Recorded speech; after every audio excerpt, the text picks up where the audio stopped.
Thân chào cả nhà, không nên xem chùa đâu đó. Nhớ đăng ký, like, comment để ủng hộ team nha. Sau khi cha mẹ qua đời, việc đầu tiên tôi làm là bán em trai và em gái cho bọn buôn người, rồi cầm tiền đi ăn chơi. Các em rất hận tôi. Sau khi chúng lớn đều trở thành tinh anh trong các ngành nghề, người em thứ hai trở thành tỷ phú, người thứ ba trở thành phó bộ trưởng kinh tế thành phố Tây Hải, em thứ tư trở thành viện trưởng viện khoa học, em thứ năm là ca sĩ nổi tiếng. Chỉ tôi là không đâu vào đâu. Lúc này tôi đang nằm trên giường bệnh. 4 người em đang đứng cuối giường. Chỉ mong tôi đi sớm đi. Anh ta chốt rồi à? Bệnh nhân hiện tại rất yếu. Sợ là không sống được mấy ngày nữa đâu. Cuối cùng anh ta cũng chịu đi rồi. Nhà tôi từ đây về sau không còn loại người này nữa rồi. Chị Tư ơi, thiết bị não sóng mà mọi người nghiên cứu chắc là có thể đưa vào thí nghiệm rồi đúng không? Hay là thử luôn trên anh ta đi. Em không muốn cuộc đời anh ta rơi xuống vực thẳm. Em chỉ muốn thông qua góc nhìn của Tô Vinh để được nhìn thấy hình dáng bố mẹ mà thôi. Thiết bị sóng não là thiết bị mới do nhóm nghiên cứu não bộ của Tô Sính Ương nghiên cứu ra. Thiết bị này có thể liên kết hai người. Người kia có thể vào cơ thể của người còn lại khi còn nhỏ, thay đổi và trải nghiệm cuộc sống của người đó. Vậy hãy công bố toàn bộ hình ảnh nhìn thấy qua thiết bị này để mọi người đừng trở thành Tô Long. Đồng thời công bố trí nhớ ban đầu của Tô Long để so sánh. Anh muốn nói với tất cả mọi người, người con cả thì nên làm những gì? Phắc, sau đó chúng ta lần lết dùng thiết bị này để trở thành Tô Long lúc còn nhỏ, để mọi người thấy nếu chúng ta là Tô Long, chúng tôi là con trai cả, thì chúng ta sẽ làm những gì? Lúc này Tô Long cũng đã đến những giây phút cuối cùng của cuộc đời. Ngực anh ta hơi phập phồng, ý thức có chút mơ hồ. Anh cảm nhận được có người đeo máy cho mình. Tô Long còn nghe thấy giọng nói quen thuộc của các em mình. Anh rất muốn mở mắt nhìn họ, nhưng không còn sức lực. Anh mệt mỏi mím môi. Mấy chục năm rồi coi như. Cuối cùng anh cũng đã hoàn thành thỏa thuận với cha mẹ mình, đào tạo em trai và em gái thành người tài, bắt được kẻ giết người. Để bảo vệ các em, không ai anh đã làm gì, cũng không ai hiểu anh ta. Nhưng không sao, tôi là con trưởng trong nhà, cần phải chống đỡ mọi thứ. Tầm nhìn của Tô Long mơ hồ. Thiết bị sóng não phát ra tiếng tít tít. Thiết bị chiếu sóng não được phi tớt trong phòng bệnh. Tô Bình Sinh đều thiết bị sóng não vào. Tiếp theo, anh sẽ trở lại cơ thể của Tô Long vào 30 năm trước. Đó là năm 1995. Anh sẽ kiểm soát cơ thể của anh ta, chọn lại cuộc sống. Sẽ có hai hình ảnh, một là anh mô phỏng theo cuộc sống của người con trưởng, một hình ảnh khác là quỹ đạo cuộc đời ban đầu của Tô Long.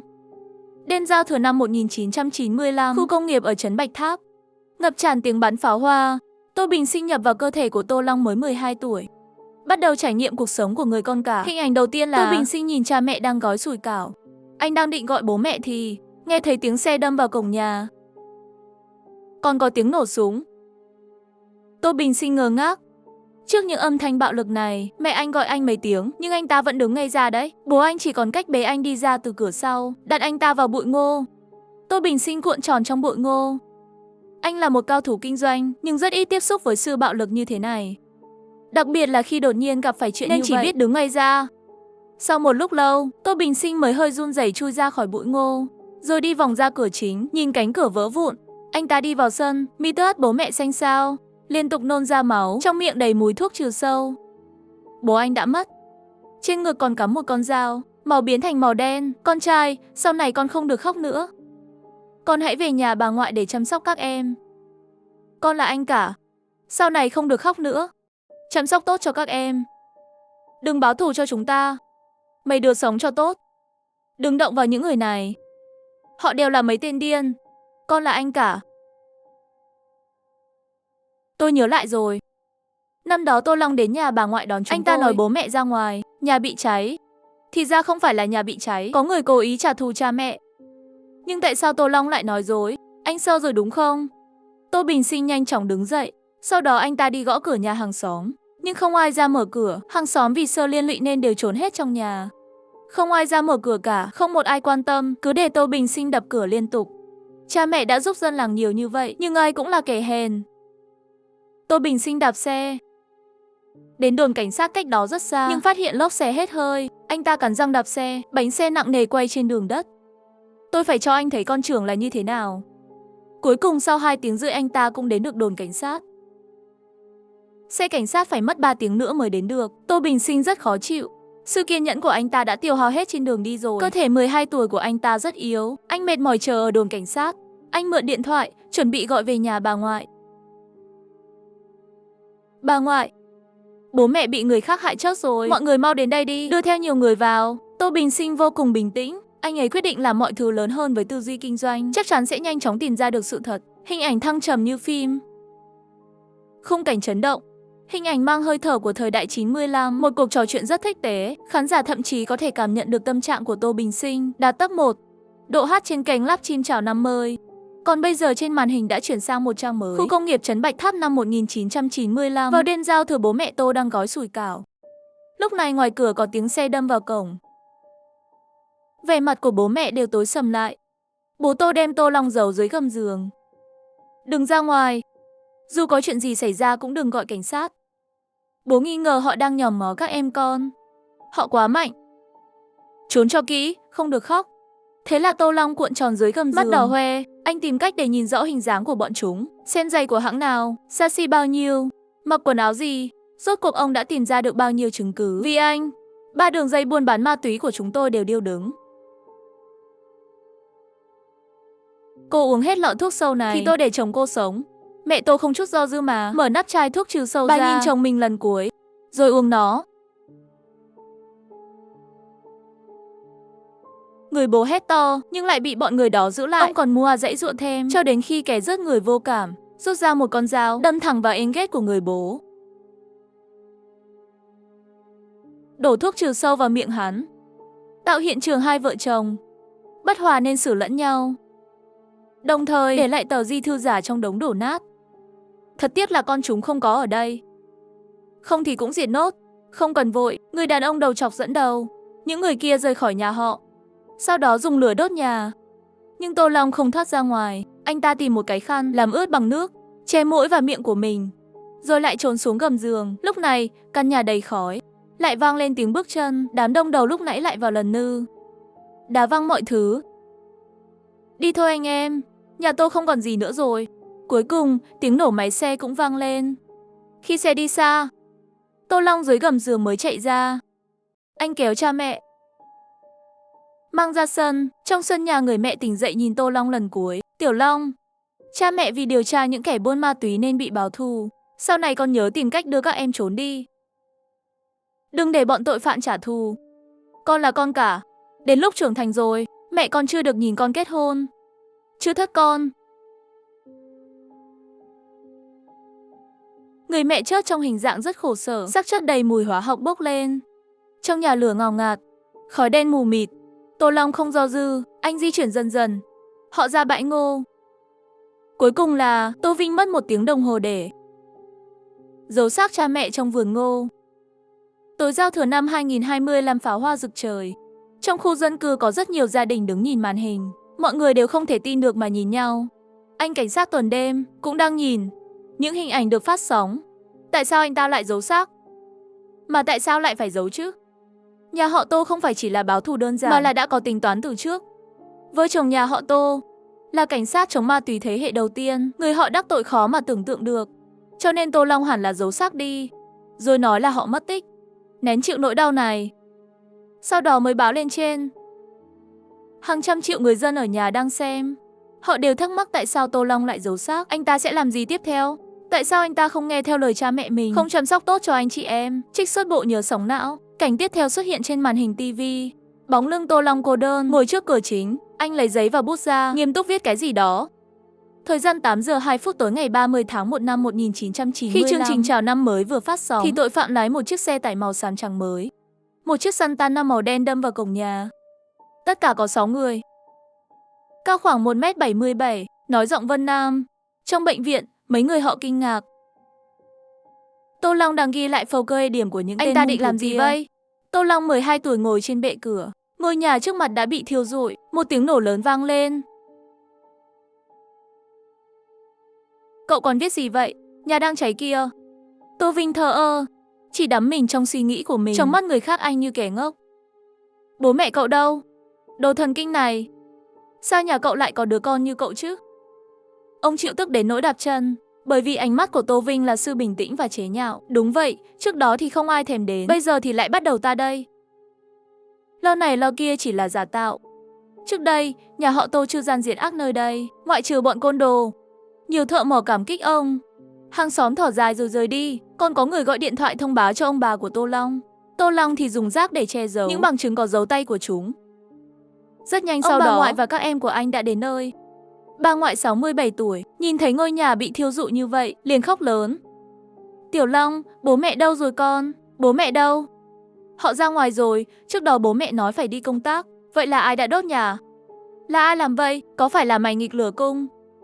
Tô Vinh lúc đó dường như muốn nói gì đó, nhưng khi anh nhìn thấy, có một người đàn ông trung niên nhỏ bé đang nhìn từ xa. Lúc này anh thấy dựng hết cả tóc gáy. Là tên côn đồ đó. Vào năm 12 tuổi đó, cha mẹ anh bị giết. Nhà thì cháy, kẻ sát nhân ở ngay trước mặt, nhưng anh không thể chỉ ra kẻ giết người. Còn phải giả vờ như một thằng ngốc, nhận mình là người khiến nhà cháy. Là cháu không nên nghịch lửa, không nên thắp nến ở nhà. Mình không thể để bị lộ, các em còn đang ở đây.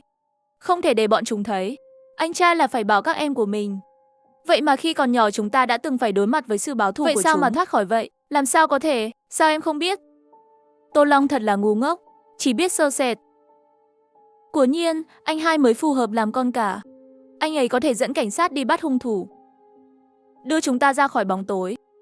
Lúc này hình ảnh trên màn hình tiếp tục thay đổi. Cuộc sống mô phỏng con trưởng của Tô Bình Sinh khi cảnh sát đến thị trấn. Bên trong ngôi nhà đang cháy lớn. Cảnh sát nhiều lần xông vào, nhưng không tìm thấy thi thể. Viên cảnh sát bắt đầu gõ cửa nhà bên cạnh. Ở đây có vụ xả súng đúng không? Kẻ giết người đã đi đâu rồi? Chỉ là cháy nhà thôi mà. Bố mẹ thằng bé đi lên huyện nhập hàng rồi mà. Đi từ lâu rồi mà, có ở nhà đâu. Chúng tôi đi dập lửa nhưng lửa to quá nên về nhà luôn. Trong nhà không có ai cả. Trong thời gian mình đi báo cảnh sát, hung thủ không chỉ phá hủy hiện trường, thì còn hủy cả chứng cứ, còn uy hiếp cả hàng xóm. Không còn bằng chứng gì cả. Cảnh sát tiến hành điều tra lại lần nữa, hỏi thêm mấy nhà bên cạnh. Cuối cùng chỉ tuyên bố là nhà bị cháy. Viên cảnh sát khác nhận được điện thoại báo án từ nơi khác, liền nhanh chóng chạy đi xử lý. Lúc này Tô Bình Sinh vô cùng sợ hãi, ông bà và các em đều đã đến. Tô Bình Sinh thậm chí còn nhìn thấy hình ảnh ngây ngô của mình lúc nhỏ, còn rất nhiều người đứng xem căn nhà cháy. Tô Bình Sinh suy nghĩ hồi lâu, rồi chọn cách né tránh, cả nhà chỉ biết chạy trốn. Đến nhà gì để tránh kẻ giết người, lần này mình là anh cả mình phải cố gắng. Lúc này chắc chắn anh đang chạy trốn, không nói cho bất cứ ai biết. Che giấu tin tức về cái chết của bố mẹ, anh chắc chắn lựa chọn không lên tiếng. Nhưng tôi thì tôi chọn cách đối mặt. Hai cuộc đời giống nhau, nhưng lại đưa ra những lựa chọn khác nhau. Ở góc độ người xem, rất nhiều cư dân mạng comment, tính cách khác nhau đưa ra sự lựa chọn khác nhau. Tô Bình Sinh lựa chọn công bố cái chết chống lại hung thủ, buộc nhà họ Tô phải chuyển đi. Vậy thì Tô Long sẽ làm thế nào đây? Lúc này hình ảnh quay về cuộc đời của Tô Long, ngọn lửa dần yếu đi. Đám đông cũng tản dần. Kẻ giết người đầu chọc đứng trong đám đông, người đàn ông trung niên thấp lùn cũng đứng xen rất lâu, rồi cũng rời đi cùng những người khác. Trước đống đổ nát chỉ còn 7 người họ. Anh đúng là làm bố mẹ xấu hổ mà. Nhà bị anh đốt hết rồi. Sau này chúng tôi sẽ không gọi bạn là anh nữa. Anh không xứng. Người em thứ tư Tô Xính Oang không thèm nhìn Tô Long. Chị năm Tô Xính Linh thì trốn vào lòng ông khóc. Nhưng Tô Long thì lại đang cười, bởi vì anh là con trưởng, vì các em của anh đã an toàn rồi. Dưới màn đêm, ông ngoại dùng xe kéo chở các em của anh đi mất. Ông vì tức giận nên bắt anh tự chạy về. Dưới ánh trăng mờ, Tô Long yếu ớt ngồi trước cổng làng, nhưng anh lại không vào trong, bởi vì anh sắp phải làm một chuyện lớn. Dưới bóng đêm, một thiếu niên cô độc đứng lau con dao. Ở lại trấn, Tô Long thừa dịp đêm khuya bắt đầu gõ cửa từng nhà. Anh cố ý dùng âm thanh thé thé để nói chuyện, sau đó chạy đến nhà trưởng thôn, gọi tên con trai của trưởng thôn. Con trai trưởng thôn Tiệu Đông 18 tuổi, ngơ ngác đi ra tìm xe Mai đang gọi cậu. Sau đó Tô Vinh tiếp tục đến nhà từng người rồi gọi tên con của họ, mau ra đây. Chỉ một lúc mà trong thôn đã đầy tiếng chó sủa tiếng cừu kêu. Còn xe Santana mà trưởng thôn mua lại cũng đã bị Tô Long xì hết hơi. Cuối cùng, chiếc loa trước nhà trưởng thôn cũng đã vang lên. Mọi người mau dậy đi, thôn chúng ta bị trộm rồi, thôn có trộm. Thế là hơn 100 người trung niên trong làng tụ tập lại, thảo luận với nhau. Trong đám đông, Tô Long run rẩy khóc. Tôi thấy bọn buôn người lừa Tiểu Đông. Chúng lái chiếc xe Santana màu xám đen và một chiếc xe hàng màu xám trắng. Một người đầu trọc, một người trung niên cao 1m5. Trên xe họ còn có những đứa trẻ lạ khác nữa. Tôi hiểu rõ, nhà cậu Tô bị cháy có thể là do chúng đốt đấy. Chúng làm vậy để đánh lạc hướng, sau đó bắt cóc trẻ con, lên núi tìm đi. Để tôi lái xe đi, đó là anh ta sao? Cậu bé 12 tuổi đã có thể khiến cả làng lùng sục khắp núi. Đêm giao thừa năm 95, xe cảnh sát đến thị trấn Mỏ lúc 11 giờ. Lúc này Tô Long đang trốn trong bụi mía nhìn mọi việc diễn ra. Cảnh sát bắt đầu tiến hành điều tra. Xe cảnh sát dừng ngay trước cổng làng. Tô Long bình tĩnh, lấy một hòn đá đập vỡ kính. Sau đó vào xe rồi nổ máy. Chiếc xe được nổ máy. Tô Long từng cùng cha lên huyện, học lái xe tải cả buổi chiều. Vì vậy, anh ấy không xa lạ gì với những chiếc xe như vậy. Xe cảnh sát được khởi động. Tiếng xe làm nhiều người sợ hãi. Thôi xong rồi, chúng lấy xe chúng ta đi rồi. Chắc chắn là họ sợ khi nhìn thấy xe cảnh sát ở đó nên đã cướp xe rồi trốn đi rồi. Gọi về đồn ngay. Phải thêm người ngăn chúng lại.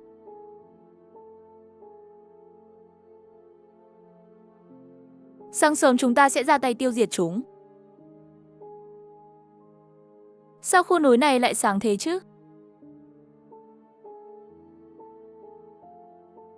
Có người đến. Có phải lúc đó có người nhìn thấy không?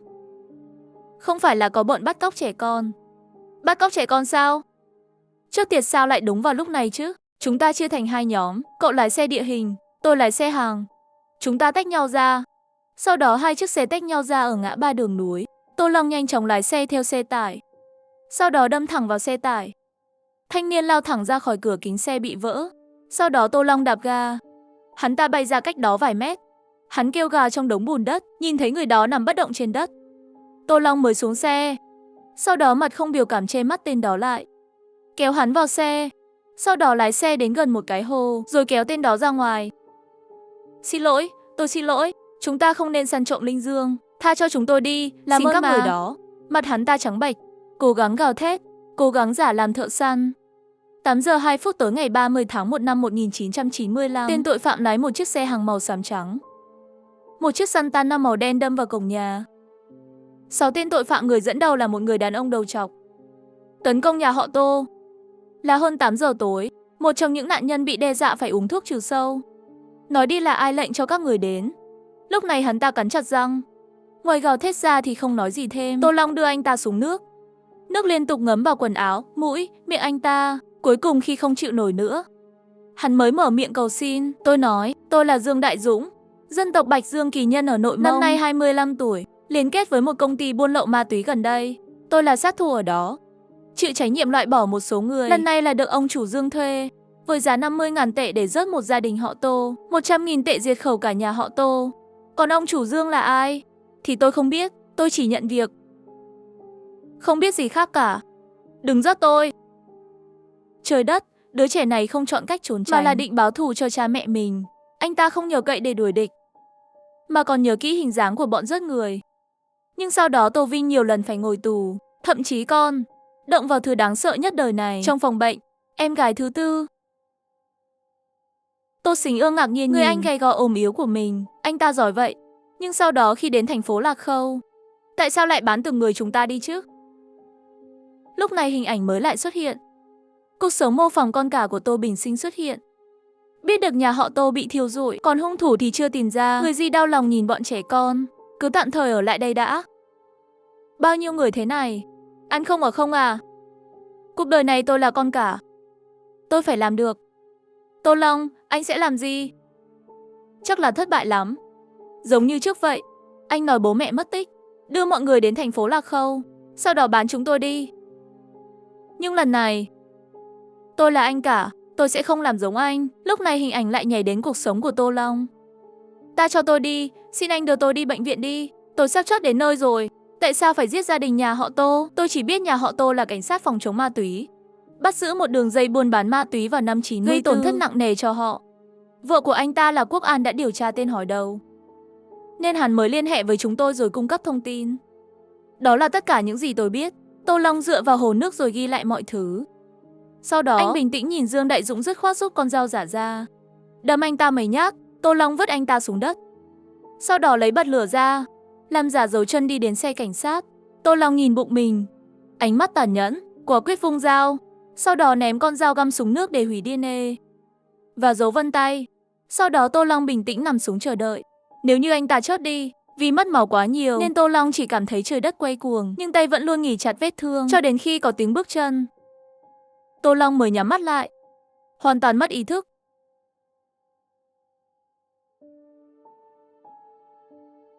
Anh Châu, bên này có người.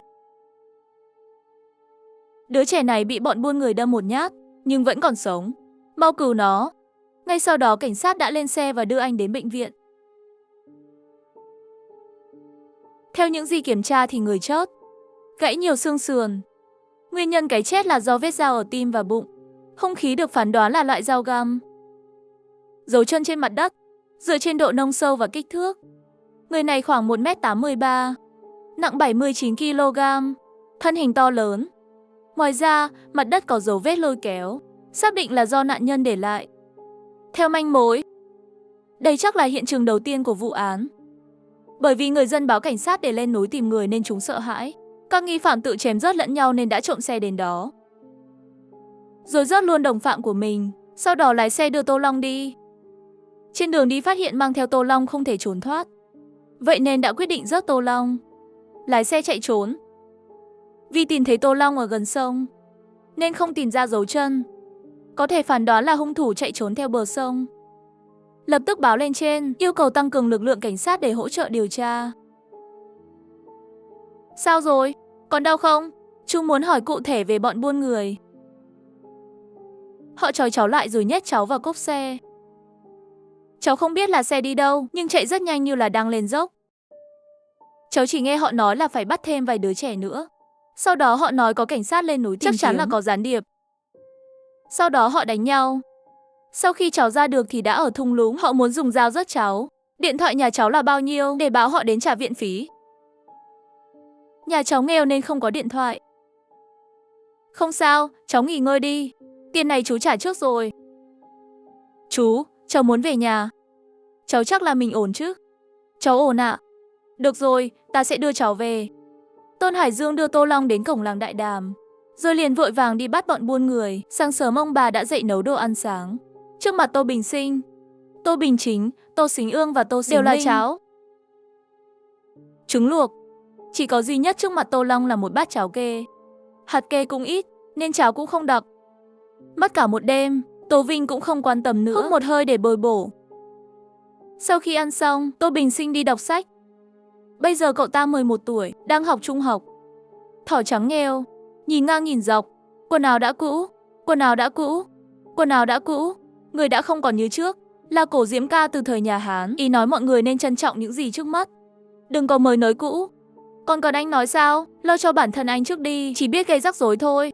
Thời gian trở về năm 2025, Tôn Hải Dương là người tổ chức điều tra, năm đó cũng đang theo dõi. Cậu, đời này của cậu sao mà có thể bình thường như cái mọi người nhìn thấy chứ? Rất nhanh màn hình chuyển đến hình ảnh của Tô Bình Sinh. Cuộc sống mô phỏng hình ảnh con trưởng của Tô Bình Sinh. Bây giờ cả nhà đều ở nhà cô. Ăn uống, ở lại đều cần tiền. Cô cũng không thể lo cho mọi người quá lâu, nhưng cứ để vậy. Chỉ sợ là cô chưa nói gì, thì chú cũng đã khó chịu rồi. Mà dù là nuôi chúng, hay là bồi dưỡng chúng, đều cần một số tiền không nhỏ. Kiếm tiền, mình phải kiếm tiền. Chỉ là chưa có cơ hội nào. Cửa bị đẩy ra. Các em đi vào. Anh ơi, đề này làm kiểu gì? Anh em giúp em đi. Anh ơi, xe đạp của em hỏng rồi, không lên được xích. Anh ơi, xem này, em gái lại khóc rồi nó. Em đói rồi, anh sẽ đi kiếm tiền. Anh nhìn cho rõ, ta mới thích hợp làm anh cả. Vì tôi sẽ không giao các em tôi cho bất cứ ai. Tô Bình Sinh rất nhạy cảm với cơ hội kinh doanh, rất nhanh qua việc qua lại với mọi người. Tô Bình Sinh nhìn chằm chằm vào đống trứng. Giờ đây kinh doanh, bắt đầu kiếm tiền từ chênh lệch giá. Lô hàng đầu tiên anh lấy từ nông thôn. Mặc dù buôn bán trong thành phố là không được phép, nhưng trả hơn 100 tệ để lấy chỗ, thì Tô Bình Sinh vẫn kiếm được 80 tệ. Rất nhanh sau đó, trong mắt anh ta tràn đầy sợ hãi. Bên ngoài sân có chiếc xe hàng bị xước, đang đi chậm qua cửa, khiến mặt anh tái nhợt. Anh liên tưởng đến hung thủ. Tô Bình Sinh nhanh chóng phong cửa lại, rồi đi vào phòng. Mọi người đang xem sự khác biệt giữa hai cuộc sống. Hình ảnh mới lại tiếp tục được phát. Sáng sớm ở làng Đại Đàm, hơn 30 người thanh niên chia làm hai đội. Một đội tuần tra bên trong làng, một đội khác bắt đầu lên núi, tìm kiếm dấu vết của kẻ buôn người. Nhìn thấy cảnh này, Tô Long hài lòng gật đầu. Sau đó cầm hai chiếc bánh quy thô ráp ra khỏi cửa. Phía sau làng Đại Đàm có một ngọn núi hoang vắng. Đường đi qua thung lũng gồ ghề, ít người qua lại. Tô Long lo sẽ bị phát hiện, nên không đem gì ở nhà đi, nên nhặt hòn đá lên rồi bắt đầu đào. Đã cả một tuần, làng Đại Đàm vẫn đang bị giới nghiêm. Không chỉ là làng Đại Đàm, còn cả thị trấn Mỏ, huyện Tỏa Cung, các nơi vẫn luôn đề phòng cảnh giác, nên đã an toàn hơn rất nhiều. Mà thời gian một tuần này, cũng đã đủ để Tô Long đào được 2 cái hố lớn. Mỗi ngày về nhà thân thể anh như muốn nhũn ra, vết thương liên tục đau nhức. Thức ăn cũng chỉ có đồ thừa. Nhìn cháu kia, dạo này cứ đi đâu thế? Cả ngày không thấy ở nhà. Cháu đi giúp họ tìm mấy tên buôn người. Cháu mà đòi bắt bọn buôn người à? Cả ngày cứ cười cười. Cháu thì bắt được ai? Đồ vô dụng. Đến giao thừa năm 2025, trung tâm dưỡng lão cao cấp ở Diệp Thành, Trình Trung 93 tuổi đang dưỡng lão ở đây. Nhìn cảnh tượng này khiến ông sững sờ hồi lâu. Rồi sao nữa? Sau đó, nó gửi các em đi để báo thù. Làm sao có thể như vậy được? Không phải nó nói là vì tiền sao? Ngoài làng Đại Đàm, thiếu niên Tô Long đẩy theo chiếc xe đạp, vất vả đi bộ trong núi. Anh run rẩy, đặt cơ thể cha lên xe đạp, rồi hì hục đẩy xe, một mình lên núi. Cho đến khi đưa được thi hài cha đến thung lũng, sau đó anh lại quay lại để đem mẹ đi. Nửa đêm, cuối cùng Tô Long cũng an táng xong 2 người họ. Sau đó anh lấy nến từ trong túi ra rồi thắp lên. Bố mẹ, 2 người yên tâm, các em đều ổn.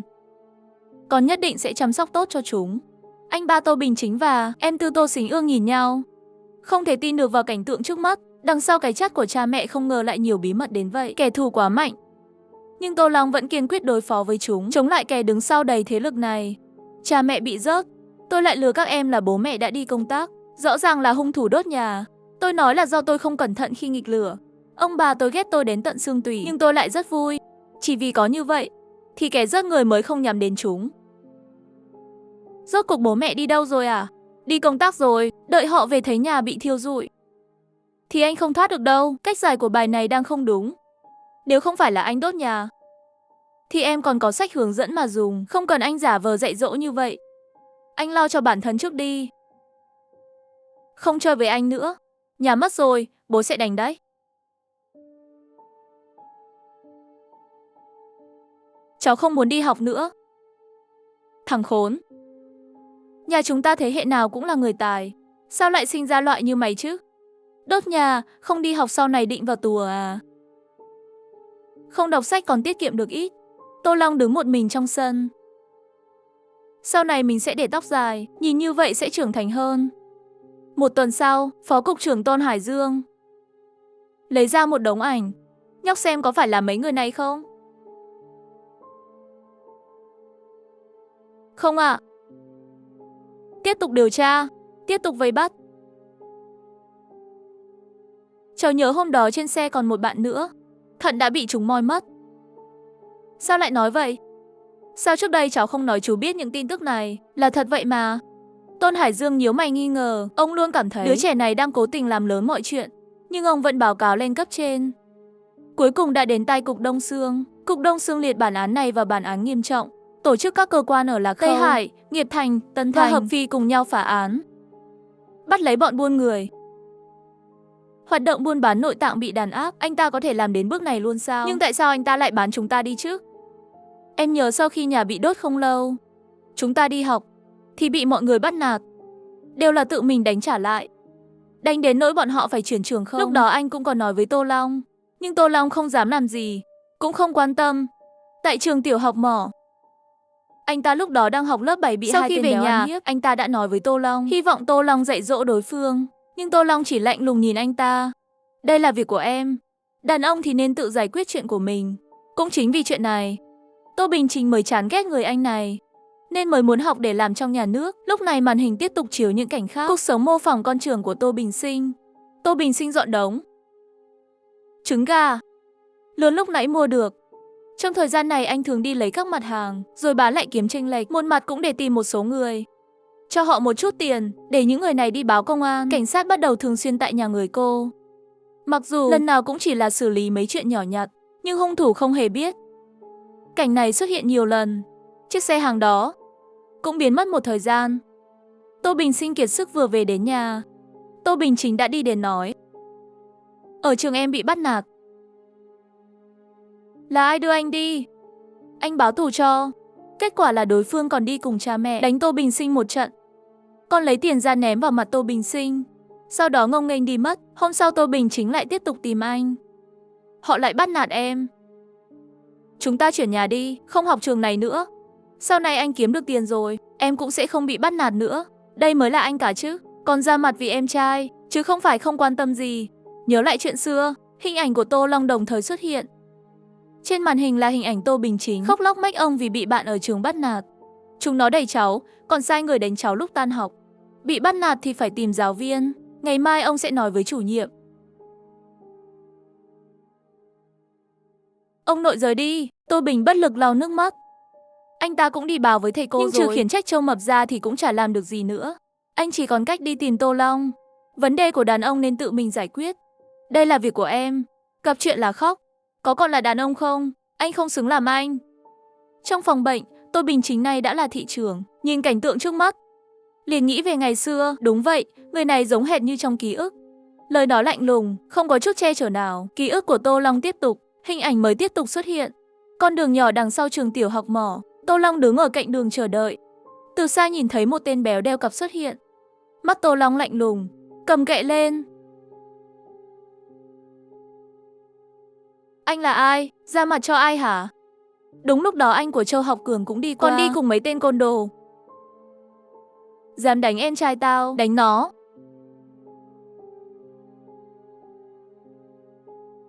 Đợi Tô Long về đến nhà thì trời đã tối.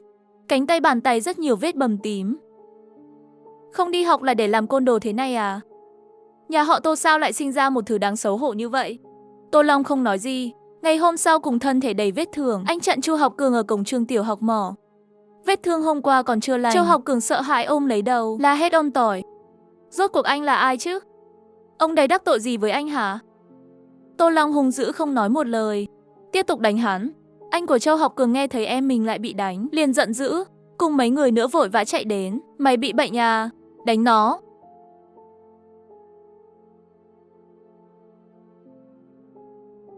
Lần này Tô Vinh bị thương còn nặng hơn hôm qua. Anh khập khiễng đi về nhà. Cho đến tối ngày thứ ba, ở nhà sinh của trường tiểu học, Tô Long lại chặn đường Chu Học Cường, đánh hắn một lần nữa. Chu Học Cường khóc lóc, tức giận nhìn cây gậy quen thuộc, cảm giác bất lực tận lên não. Anh trai hắn biết tin như muốn điên lên, mắt đỏ hoe sông lên.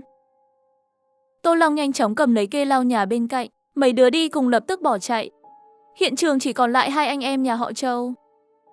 Giờ đây Tô Long như bị điên vậy, đánh đập hai anh em nhà họ Châu một cách dã man. Chúng tôi đã làm gì anh? Chính xác thì anh đánh cho ai? Nói tên ra đi. Tô Long vẫn không nói là đang giúp ai, chỉ vứt cây lau nhà rồi rời đi. Vì dùng cây lau nhà nên trên người Tô Long cũng bám đầy mùi hôi. Về đến nhà đã là buổi tối. Bà ngoại nhìn Tô Long với ánh mắt ghen ghét. Rơi vào nhà xí rồi à? Thôi vậy, đừng vào nhà tắm nữa. Kinh lắm đấy.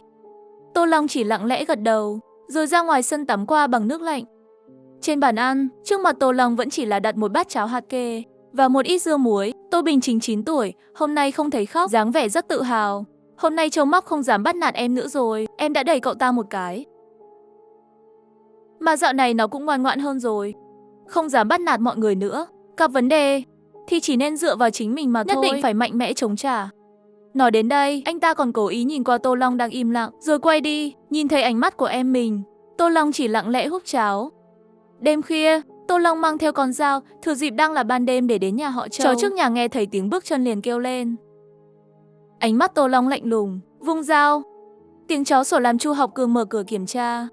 Nhìn thấy con chó đen lớn canh cửa nhà mình chớt rồi, Chu Học Cường chỉ thấy lạnh buốt sống lưng. Muốn hét cũng không nên lời. Còn bắt nạt người khác thì kết cục của cậu cũng sẽ giống nó.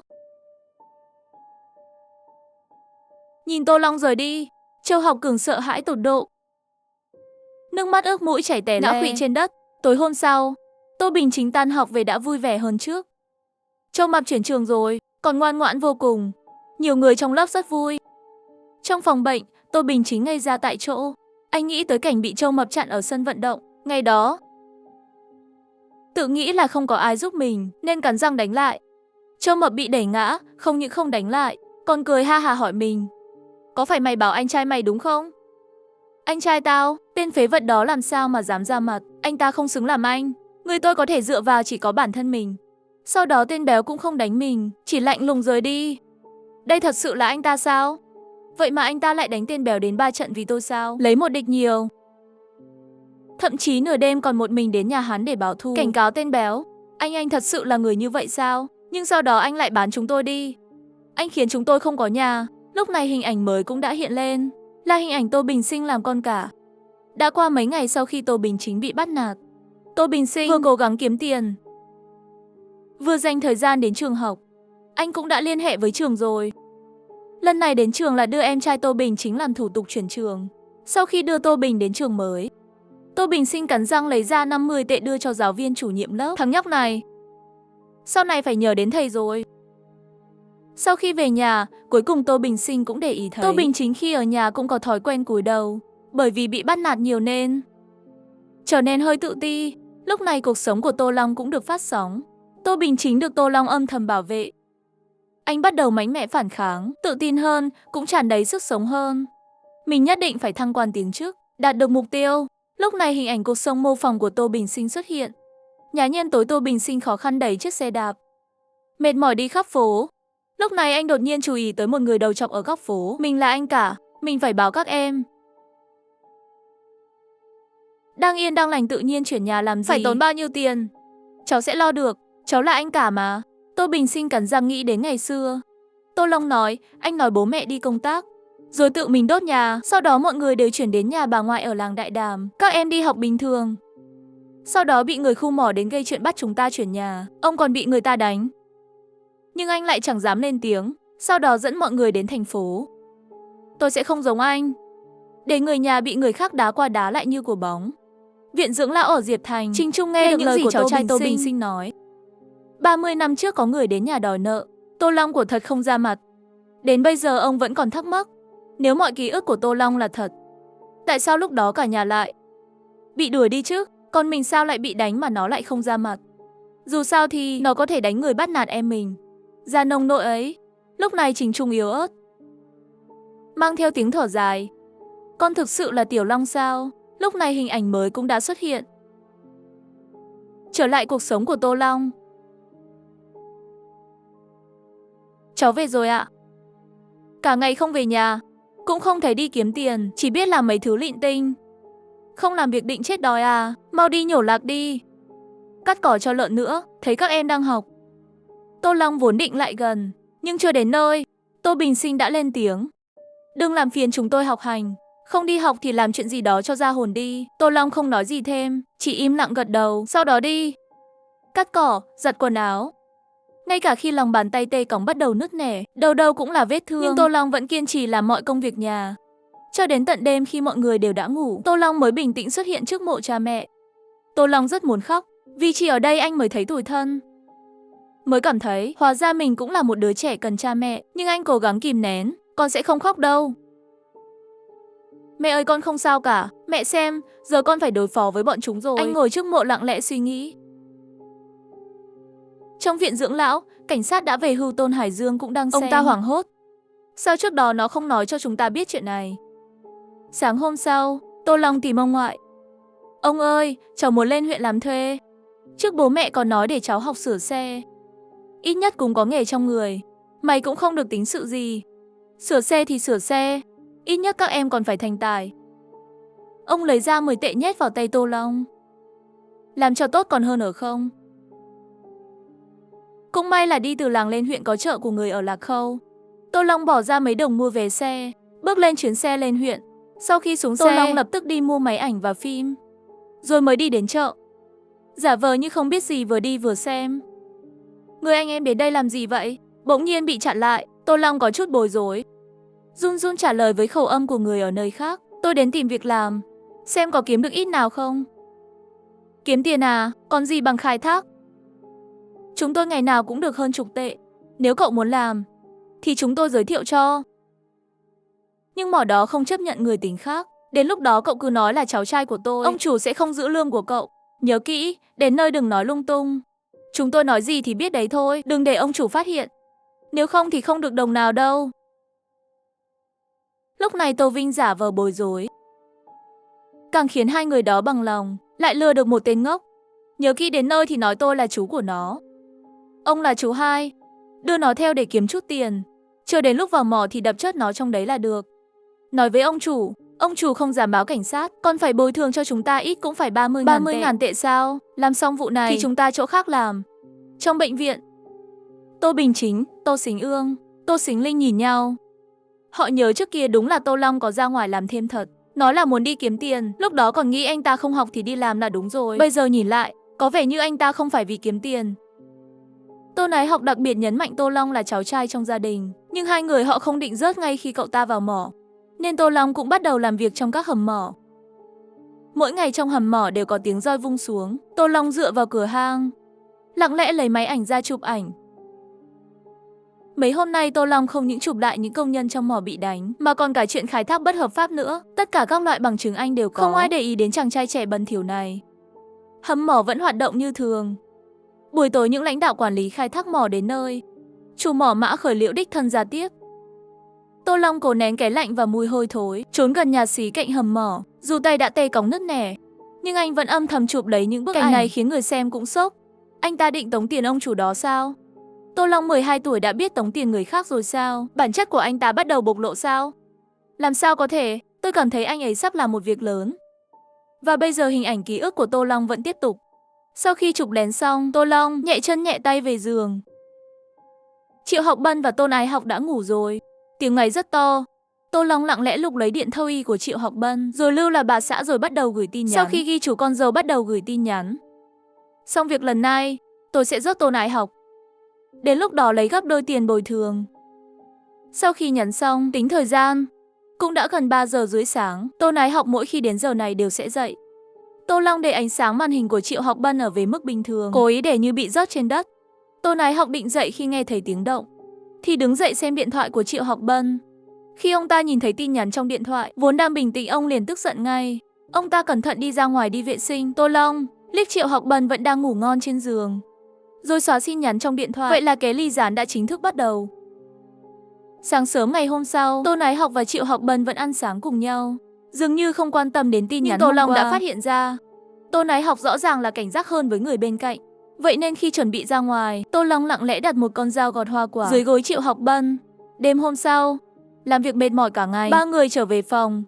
Triệu Học Bân đi rửa mặt trước. Lợi dụng lúc ông ta đang rửa mặt, Tô Long giả vờ xếp lại chăn chiếu. Ngay giây tiếp theo, ánh mắt của Tôn Ái Học liền giật giật. Một con dao gọt hoa quả rơi từ dưới gối của Triệu Học Bân xuống. Lúc này Triệu Học Bân vừa rửa mặt xong đi ra. Tôn Ái Học nhìn Triệu Học Bân, ông ta chỉ thấy lạnh sống lưng.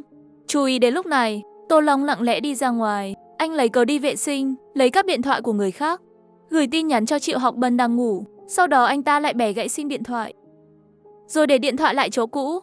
Công việc ở hầm mỏ rất mệt, tiếng ngáy lại vang lên. 3 giờ đêm, Tô Long nghe thấy tiếng loạt soạt. Anh mở hờ mắt nhìn Tôn Ái Học thức dậy.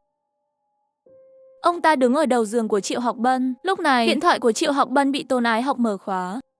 Trên màn hình hiển thị rõ ràng, mau động thủ đi, xử luôn cả hai, lấy được 2 lần tiền bồi thường. Tôn Ái Tuyết biến sắc, lặng lẽ đặt điện thoại về chỗ cũ, ánh mắt lóe lên sự chán ghét. Tranh thủ lúc Tôn Ái Học lên giường ngủ tiếp, Tô Vinh lại tiếp tục lấy điện thoại của Triệu Học Bân, cũng như tin nhắn trước đó. Anh nhấp vào xóa đi, sau đó lặng lẽ về giường đi ngủ. Sáng sớm trong mỏ, Triệu Tuyết Bân gay gắt nói, cũng hòm hòm rồi, ra tay thôi. Đúng là đến lúc để ra tay rồi. Ánh mắt hai người hướng về phía Tô Long đang nỗ lực đào mỏ. Tô Vinh nhìn hai người họ, chỉ cười cười gật đầu, dường như không phát hiện ra. Trong phòng bệnh đang phát hình ảnh, ba người nhìn nhau. Hình ảnh như đóng băng ở đó, ranh giới giữa thợ săn và con mồi giờ đã dần mờ nhạt. Tôn Hải Dương nhìn hình ảnh trước mắt, suy nghĩ phức tạp. Vậy là cậu định tống tiền, hay là có mục đích khác đây? Cậu cũng tàn nhẫn lắm. Lúc này hình ảnh trên màn hình thay đổi liên tục. Nhiều cư dân mạng bắt đầu suy đoán Tô Long đang làm cái quái gì vậy? Mục đích chụp ảnh của Tô Long là gì? Không phải tống tiền chứ? Tôi thấy có thể anh ta ghi giống như hai người trung niên kia. Dù sao thì hiện giờ anh ta đang là cháu trai của họ, cũng khó nói lắm. Nhưng hình như ngay từ đầu anh ta đã định đến mỏ rồi. Comment đang không ngừng nhảy, hình ảnh lại tiếp tục. Cả ngày nay anh làm gì vậy, vẫn đang đào mỏ xong rồi. Mau tìm Tô Long đi. Đến lúc ra tay rồi. Thấy cậu khác khác từ lâu rồi, cậu còn muốn khử tôi à? Tôn Ái Học tạo hiện trường đào phải mạch nên hầm sập, để tạo ra cảnh Triệu Học Bân bị đá lăn trúng mà chết. Sau đó ông ta khóc lóc chạy ra ngoài. Triệu Học Bân xảy ra chuyện rồi, Tô Long cũng diễn cùng ông ta, nước mắt chảy dài hết lên. Nhìn thấy cảnh này, Tôn Ái Học giơ tay áo lau nước mắt, nhưng bên trong đang cười thầm. Vậy là Triệu Học Bân có thể kiếm được một khoản bồi thường rồi. Đợi sau này xử nốt Tô Long thì lại được thêm khoản nữa. Sau khi lấy được liền rời đi. Tin tức sập hầm nhanh chóng lan truyền. Vốn là khai thác bất hợp pháp, không có các biện pháp bảo vệ an toàn. Mã Khởi Liễu ngồi trong văn phòng lo lắng không thôi. Triệu Học Quân muốn 30.000 tệ, nhưng ông chủ mỏ luôn cảm thấy có gì đó không ổn. Mấy tên này mới đến không lâu thì hầm sập nên ông ta đi bắt mấy tên đó đến đây cho tôi, để tôi hỏi dò xem thế nào.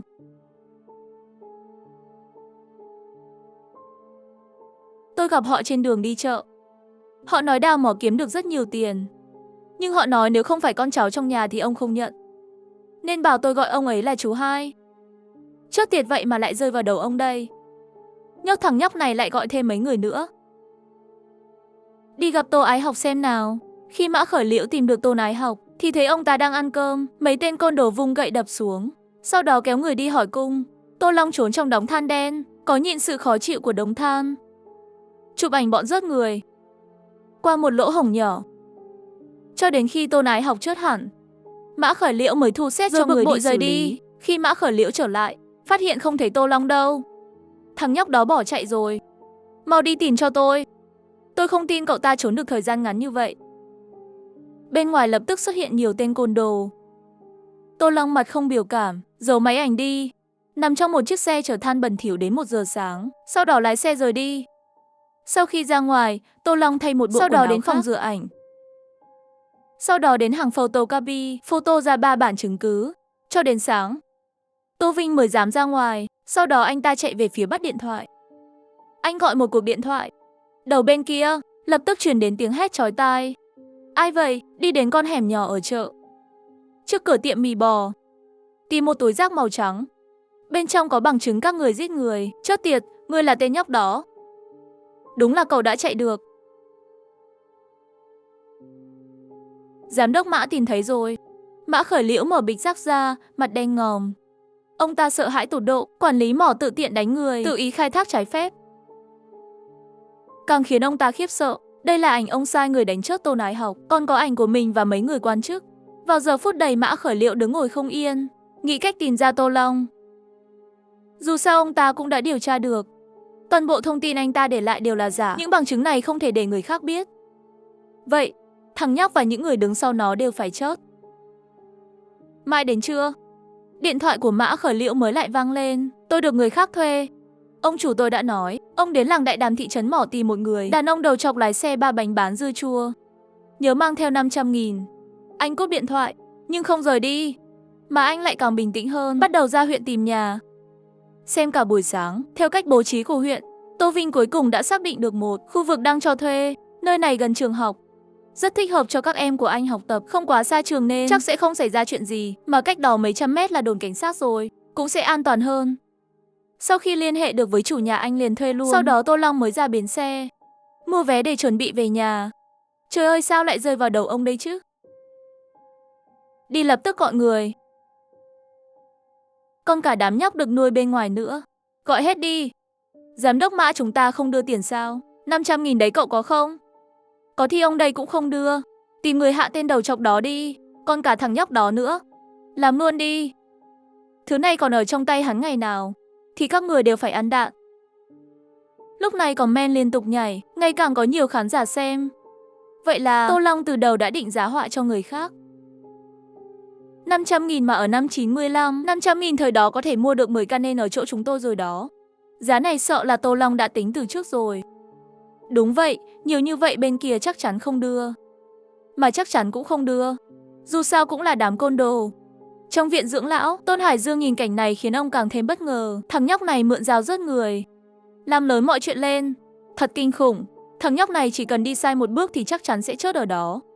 Vậy mà cậu ta lại tính toán được mọi thứ. Lúc này hình ảnh cuộc sống mô phỏng của Tô Bình Sinh hiện lên. Trời đã dần tối.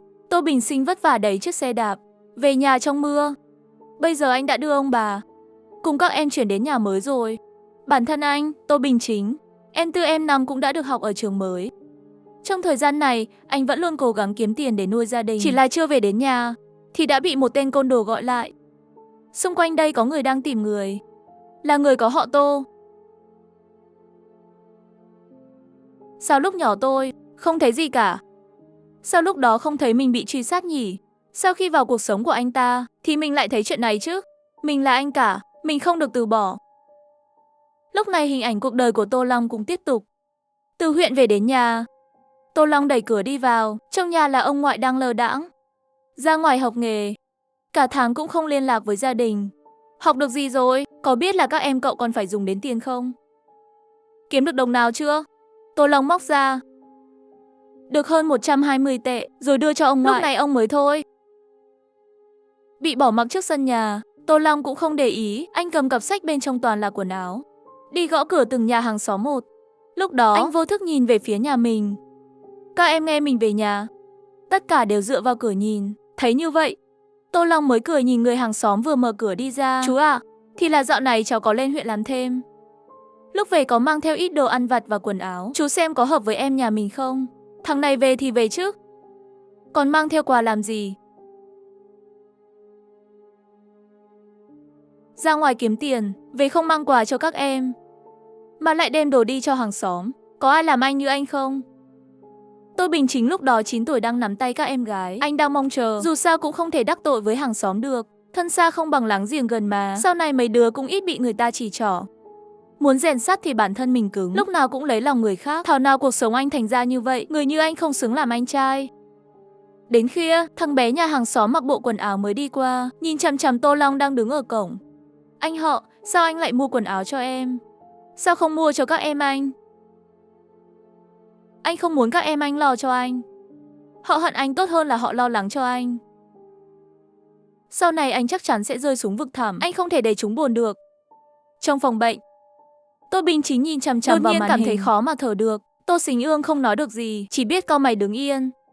Anh thực sự tốt như vậy sao? Nhưng khi lên đến huyện sao lại vội vàng bán chúng tôi đi? Chợ sáng ở làng Đại Đàm, có người bán đồ ăn sáng, cũng có người bán kẹo, không khí rất náo nhiệt. Lúc này một tên đầu chọc lái chiếc xe bán dưa chua xuất hiện. Hắn vừa giao bán, vừa nghe ngóng tình hình nhà họ Tô. Đột nhiên, một tên cầm súng ngắm thẳng vào tên đầu chọc. Là ngươi đòi 500.000 tệ đúng chứ? Cũng gan lắm. Tên đầu chắc nhìn anh ta nở nụ cười hiền lương, nhưng tay đang lần xuống eo. Không phải có phải cậu nhận nhầm người rồi không? 500.000 gì chứ? Lợi dụng lúc tên thợ mỏ ngơ ngác, ánh mắt của tên đầu chọc hiện lên một tia ác ý. Hắn rút súng ra. Ở một góc, Tô Long nhíu mắt nhìn những gì đang xảy ra. Mặt anh vô cảm, đồng thời cũng bắt đầu vẽ lại hình dáng của tên đầu chọc. Giải quyết phát 1. Tên đầu chọc bắn rất chuẩn. Giải quyết vấn đề gọn nhẹ. Sau đó hắn mới giả vờ hoảng sợ lái xe đi. Chuyến này nhiều chắc trở thật đấy. Còn mất một đồng đội. Mấy nay không phải bọn buôn người thì là người ở mỏ tìm đến. Rốt cuộc là thế nào đây? Ngay giữa thanh thiên bạch nhật mà xảy ra một vụ nổ súng. Cảnh sát nhanh chóng đến hiện trường, bắt đầu điều tra. Trong phòng họp, Tôn Hải Dương lạnh lùng, ánh mắt tràn đầy lửa giận. Vụ nổ súng này, mấy tên phụ trách điều tra kia trốn đâu hết rồi. Mấy hôm trước thì vụ buôn người. Tên hung thủ giết người chạy trốn ngay trước mắt chúng ta. Giờ lại có một vụ nổ súng ở làng Đại Đàm. Đúng là điên rồi. Lập tức điều tra, nửa tháng mà không phá được án thì tất cả lột hết cảnh phục xuống. Trong viện dưỡng lão, Tôn Hải Dương nhớ lại. Ông thu hồi tầm mắt, thằng nhóc này 12 tuổi đã có thủ đoạn như vậy. Đúng là kinh khủng thật. Ở làng Đại Đàm, chiếc loa lớn ở nhà trưởng thôn Lưu Kính Văn vang lên. Mọi người chú ý, có một vụ án mạng xảy ra ở cổng làng, cảnh sát đang điều tra. Tất cả phải phối hợp điều tra để lấy khẩu cung, có thể những kẻ buôn người lại xuất hiện. Ở cổng là mùi thuốc súng nồng nặc. Trong thời gian này mọi người ra ngoài chú ý an toàn. Đừng đi một mình. Làng đã tổ chức tuần tra và cũng bắt đầu đi tuần tra. Mọi người không cần sợ, phải thật bình tĩnh. Tôi tin cảnh sát sẽ nhanh chóng giải quyết xong vụ án này. Lúc này Tô Long đang ở nhà, nhìn ông ngoại. Anh tiếp tục nói muốn lên huyện. Đây là số tiền chảy kiếm được ở huyện. Trước khi bố mẹ mất có nói, nếu cuối năm mà vẫn chưa thấy họ về, thì lấy tiền đưa các em lên huyện ở. Điều kiện giáo dục ở huyện tốt hơn nhiều, các em cũng được học ở trường tốt hơn. Nhìn vẻ mặt của Tô Long, thì chắc điều này là thật. Trong tay còn cầm 500 tệ. Đây là tiền hai người chịu học bân giấu ở mỏ trước đó. Trước khi đi Tô Long đã lấy nó. Ông ngoại nghe vậy liền tức giận, chộp lấy 500 tệ. Đi cái gì? Làm sao mà đủ tiền sống ở đi phê? Ngày nào cũng chỉ biết suy nghĩ viển vông. Mày như vậy lên huyện sống còn khó. Chứ ở đó mà nuôi mấy đứa em. Nhìn mày xem. Chúng tôi ở đâu cũng đều đang chăm chỉ học tập. Lên huyện làm gì chứ? Tự mình cũng không nuôi nổi mình. Chúng tôi cũng chưa làm ra tiền. Chẳng lẽ còn phải trông chờ vào anh à? Nếu anh có bản lĩnh thật thì lo cho mình trước đi. Đừng có gây rắc rối ở ngoài nữa. Tại sao chúng tôi phải lên huyện với anh? Đi rồi thì có thể làm gì? Mấy đứa em không ai muốn đi. Tô Long vô cảm nhìn chúng, không nói tiếp nữa. Ăn cơm rồi à? Tô Long tìm tên côn đồ La Tam. Cố tình đi đánh bạc. Nói là muốn kiếm ít tiền để người nhà được sống tốt hơn. Mấy người La Tam nhìn Tô Long, nhiều mắt cười nói. Được rồi, hơn 100 của cậu đều thua hết rồi. Hãy thôi chúng ta không chơi nữa. Cậu nhìn cậu xem cũng có gì để đánh nữa đâu. Ông đây không có tiền, chẳng phải còn có nhà sao? Căn nhà của ông tôi trị giá 3.000 tệ. Mấy anh dám không? Cậu dám viết giấy nợ thì chúng tôi có gì mà không dám. Vào lúc hoàng hôn, cười tươi tiễn Tô Long về. Ngày mai anh em chúng tôi đến nhà, nhớ báo trước với ông của cậu đấy. Đi cẩn thận nha, lần sau mà ăn thì còn chúng tôi. Sáng hôm sau, La Tam liền dẫn theo 10 mấy người đến nhà họ Trình, hết tùng trước cửa nhà. Nợ thì trả nợ. Tô Long đừng nghĩ cậu thoát được, chưa ai nợ tiền tôi mà khất được đâu. Mày lại gây chuyện gì vậy? Cháu muốn chơi bài để kiếm chút tiền, nhưng kết quả là cầm cả ngôi nhà mà vẫn thua. Mày cái thằng này. Chúng ta không còn nhà nữa rồi, anh còn muốn thế nào nữa? Sao chúng tôi lại có người anh như anh chứ? Anh muốn rớt chót chúng tôi à? Mở cửa đi ra. Tam La sai người uy hiếp Trình Trung, cái rìu trong tay gần như sắp đập xuống đầu ông. Hàng xóm xung quanh ai cũng bàn tán, lắc đầu thở dài nói cháu trai nhà họ Trình không được nước gì. Tô Long vô cảm, bình tĩnh nhìn họ. Anh không để ý, chỉ cần thuận lợi chuyển băng đảng ma túy chuyển mục tiêu sang bên khai thác mỏ trái phép. Phải nhanh chóng rời khỏi đây, nên anh phải nợ tiền. Chỉ có như vậy ông ngoại mới chịu đồng ý. Đêm khuya Tô Long vẫn đang quỳ trong sân. Bà ngoại sụt sịt, tuyệt vọng mắng sao anh. Bố mẹ mày lại có đứa con như mày hả? Mau cút ra ngoài, đừng xuất hiện ở đây nữa. Mày ngoài hại chúng ta ra thì còn làm được gì nữa. Xin mày làm chuyện tốt một lần, mau đi đi. Lúc này Tô Long chỉ cúi đầu không nói gì. Ông nội thở dài nặng nề, bất đắc dĩ nói, lên huyện đi. Nhanh lên, mấy người như La Tam chúng ta không động được đâu. Cả nhà dọn đồ đi ngay trong đêm. Mọi người ngồi lên xe kéo, đem theo đồ đạc rời khỏi quê. Không nói với bất kỳ ai. Ông ngoại xách theo hành lý, bà ngoại dắt theo 5 đứa cháu xuống xe. Đến khu Thiên Hà. Đây là căn nhà mà Tô Long nói đã thuê trước đó. Trên bàn ăn chỉ có rau xào, không ai nói, trở nên ngột ngạt. Trình Trung lạnh lùng nhìn bàn ăn. Tô Bình Sinh và những người khác ngày càng phẫn nộ. Sau bữa ăn, Tô Bình Sinh đưa các em vào học. Em Út thì đã ngủ say. Trình Trung gọi Tô Vinh lại. Người cháu này, sau này đừng làm linh tinh nữa. Bây giờ chúng ta đến nhà cũng không còn. Cháu còn nhỏ, cho dù không có tiền đi học cũng phải tự học. Học sau này học thêm cái nghề.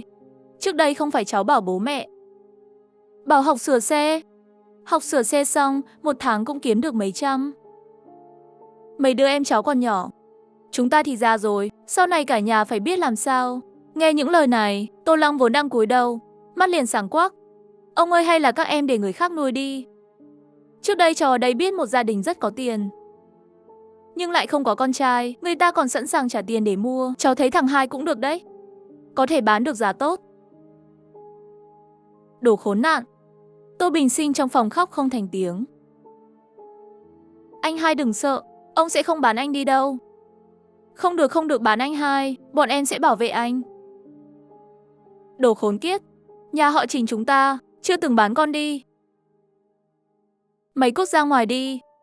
Anh đi đi. Sau này chúng tôi coi như không có người anh trai như anh. Ai lại đi bán các em của mình chứ, đồ không có lương tâm.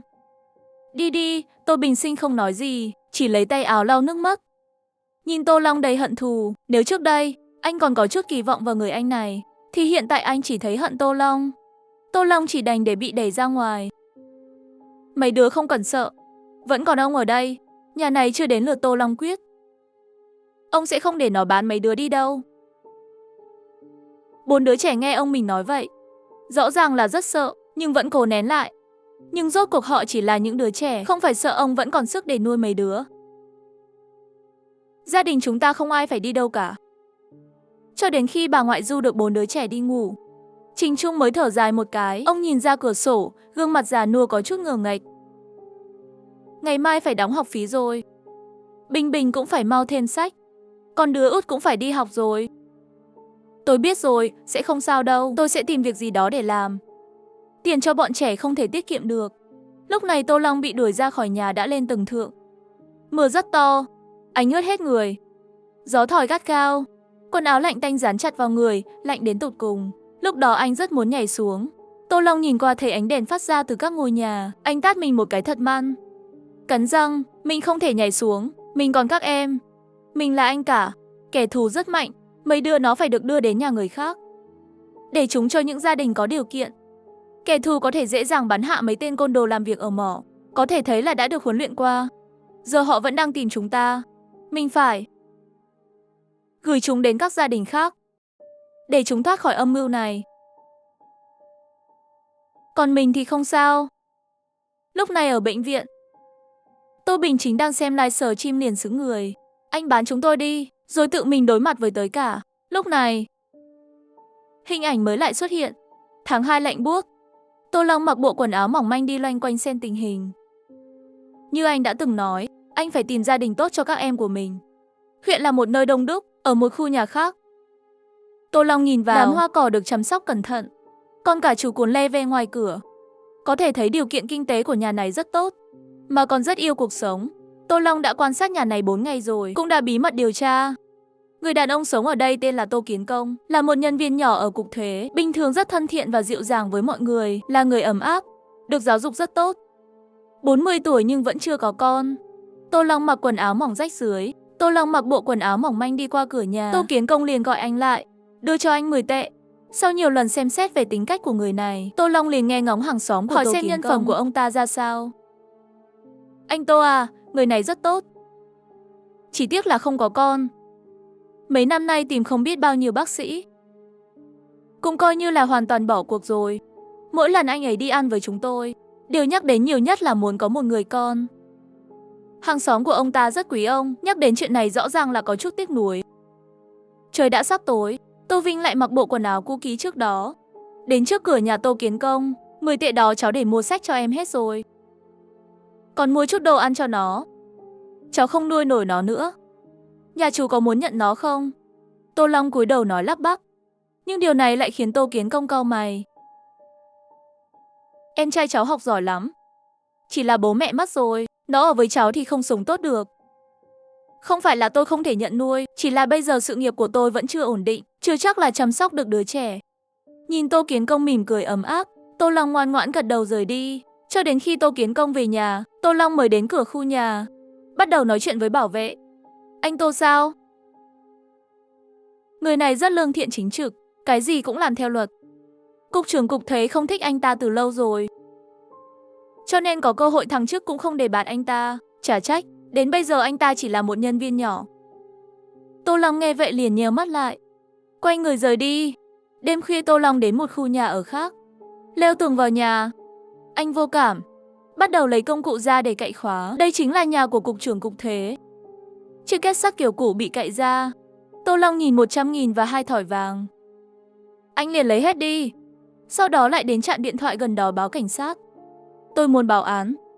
Nhà của cục trưởng cục thuế ở Lạc Khâu bị trộm. Vui lòng lập tức ra đến để giải quyết. Nhận được tin báo trộm, Trần Khai Sơn vô cùng lo lắng, lái xe phi đến, nhìn chiếc két sắt bị cậy ra không còn gì. Mặt Trần Khai Sơn biến sắc, chỉ là 100.000 tệ tiền mặt và 2 thỏi vàng. Ông không dám nói với cảnh sát trưởng. Mất gì vậy? Mất 3.000 nhân dân tệ. Chú ý nhân viên điều tra sắp rời đi, Tô Long lạnh lùng tiếp tục đi gọi điện thoại. Lần này là gọi đến số của Trần Khai Sơn. Lãnh đạo của các anh bắt chúng tôi dừng kinh doanh để chỉnh đốn trật tự. Cục trưởng Trần mong là anh có thể trả lại công bằng cho chúng tôi. Dù sao ông ta cũng nhận không ít tiền hối lộ, chứng cứ chúng tôi có hết. Các người là đang muốn chống lại pháp luật, chống lại cơ quan thu thuế. Tôi khuyên các người đừng quá đáng quá. Phải không? Ông không cần chứng cứ của ông ta sao? 100.000 tiền mặt và 2 thỏi vàng. Ông cũng không quan tâm à? Ông không quan tâm thì cũng sẽ có người quan tâm thôi. Đầu bên kia cúp máy, Trần Khai Sơn im lặng cau mày, cùng với vài phần bất lực. Hàn Kiến Quốc, Thái Từ Khôn. Ông ta nói ra tên của mấy trưởng bộ phận, trong thời gian ngắn cũng không biết đã đắc tội gì với họ. Phải giáng chức tất cả những người này, nếu không lại phát hiện ra mình mất. Bình minh hôm sau, Hàn Kiến Quốc được chuyển công tác trước, tiếp theo là Thái Từ Khôn và những người khác đều được chuyển công tác. Còn những cái ghế đang trống liền bị thay thế bởi những đồng nghiệp cũ vốn đã làm tốt. Tô Kiến Công là một trong số đó. Lúc này người xem nắp chim lập tức bùng nổ. Tô Long thật sự chỉ có 13 tuổi thôi sao? Anh ta tính toán sợ thật đấy. Sự khó khăn của Tô Kiến Quốc, anh ta không nói thẳng là giúp ai. Như vậy thì dù là cục trưởng Trần Khai Sơn biết được, rồi muốn trả thù thì cũng không biết mục tiêu là ai. Bây giờ anh ta đã nắm được chứng cứ. Cục trưởng không có chứng cứ nên nghi ngờ tất cả mọi người, nên ông ta chỉ có thể chuyển công tác mọi người. Điều này cũng sẽ khiến Tô Kiến Quốc được lên trước một cách tự nhiên. Người này thông minh quá. Comment vẫn nhảy liên tục, hình ảnh cuộc sống của Tô Long vẫn tiếp tục. Chuông cửa kêu. Một gói hàng xuất hiện ở cửa. Cục trưởng cục Trần Khai Sơn dường như tiều tụy đi rất nhiều. Sau tất cả, mặc dù đã chuyển công tác toàn bộ vị trí trưởng bộ phận, nhưng chỉ cần đối phương vẫn cầm chứng cứ thì ông không thể ngủ yên được. Nhìn thấy gói hàng đột nhiên xuất hiện, sau khi Trần Khai Sơn mở ra thì mặt liền biến sắc. 100.000 tiền mặt, 2 thỏi vàng không thiếu thứ gì. Lấy lại được đồ sau khi mất không khiến ông ta vui mừng, mà lại càng khiến ông ta lo lắng. Đồ trong tay, nhưng bằng chứng thì đối phương đã biết một. Rồi cuộc người đó muốn làm gì? Chẳng lẽ là mình điều chuyển công tác nên đắc tội với ai? Nên hắn muốn báo thù mình đã hại trước người kia sao? Phải rồi, chắc chắn là như vậy. Dù sao cũng đã giải quyết mọi việc rồi. Người mà anh vừa cho thắng trước có cần đổi không? Em trai em cũng rất phù hợp với vị trí này. Được rồi, đừng gây rắc rối nữa. Bây giờ như vậy là được rồi. Trần Khải Sơn còn ảo não hơn cả vợ mình, nhưng không có cách nào. Ông ta không tìm được ra người đó là ai. Bây giờ ông chỉ có thể đi theo nước cờ của đối phương. Đi từng bước một mà thôi. Tôn Hải Dương cũng đang nhìn màn hình. Ông không thể tưởng tượng được loại thủ đoạn cao tay này là do một đứa trẻ 13 tuổi nghĩ ra. Tô Long làm việc cũng chu toàn lắm. Cậu ta không nuốt trọn tiền trong tay, mà lựa chọn trả lại. Đây mới là thủ đoạn thông minh. Bây giờ trả lại tiền rồi, mục đích cũng đã đạt được, cũng có nghĩa là nói rõ ràng với Trần Khai Sơn. Tôi biết điểm yếu của ông, nên tốt nhất là ông nên giữ nguyên hiện trạng.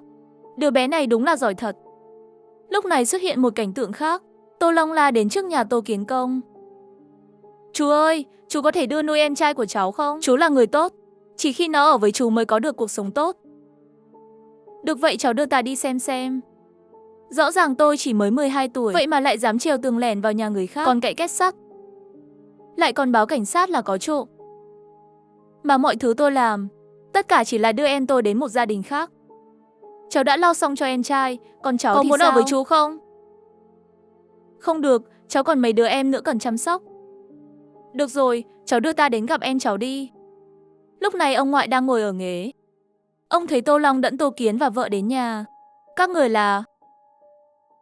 Chúng tôi nghe nói ở đây có trẻ em cờ nhỡ, cần nhận nuôi, vậy nên đến đây để gặp các cháu. Nghe thấy vậy, mặt ông liền đen đi. Người ông nghĩ đến đứa cháu bất tài đó của mình.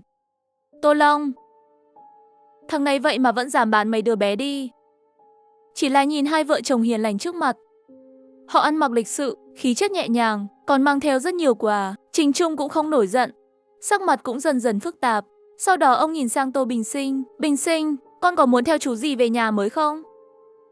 Cháu đồng ý. Tô Bình Sinh cũng không từ chối. Anh ta cảm thấy hai người này rất tốt, nhẹ nhàng, còn mang theo cả quà. Được vậy con đi cùng chú gì đi.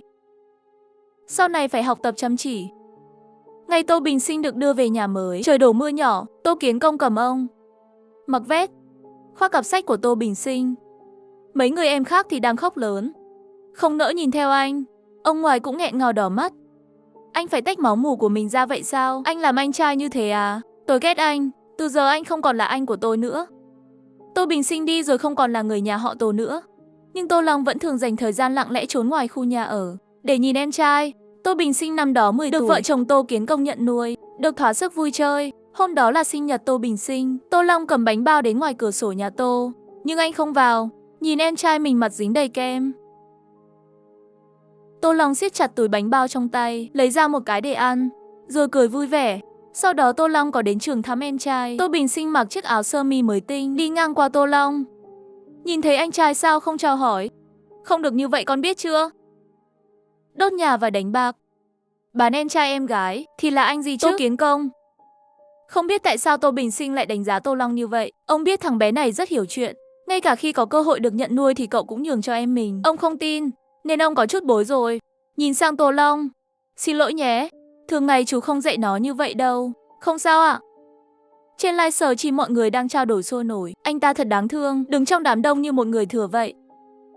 Tô Long chưa bao giờ được các em mình coi trọng.